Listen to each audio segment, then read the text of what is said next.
I've actually always been with Zillow.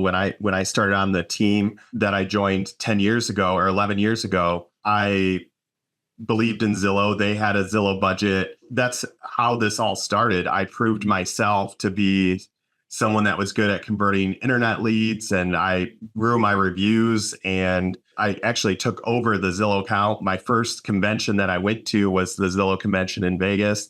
I went to, I think, 4 or 5 of those. I've embraced it. I think if we, as realtors, did a better job at getting our listings out nationally and not just on our local boards, that there wouldn't be a Zillow.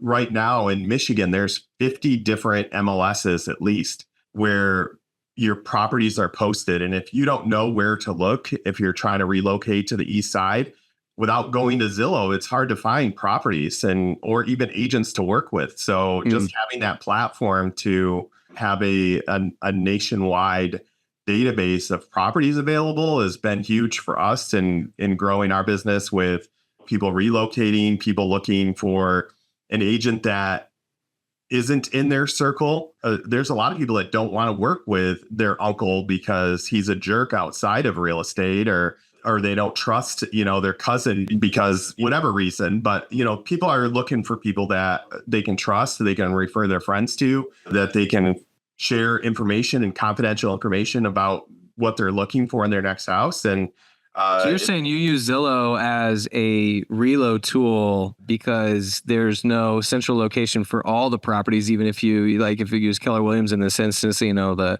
Keller Williams in Detroit or Novi, that only limits you to the listings of just that. So Zillow actually then becomes your total tool for reload? That's a big part of it. And then it's also for finding an agent. So if you go to Detroit and just type Detroit, and then it'll show you all the best agents in Detroit, and you can read their reviews. You can look at their past sales. And if you don't know somebody in that area, it's a good way to connect with somebody that has experience and track record.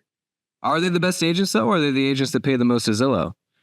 You can't pay to add sales to your profile. So if you go to Agent Finder on Zillow, it's going to show you how many past sales they have, and then it'll show you how many reviews they have, which I do feel like, because I've had a lot kicked back, I do feel like they do a pretty good job at screening reviews and only allowing verified reviews to be posted on the website. So you can pay to be featured as far as being at the top of the list, but it's not going to show you up there with the same amount of sales and reviews as the other people.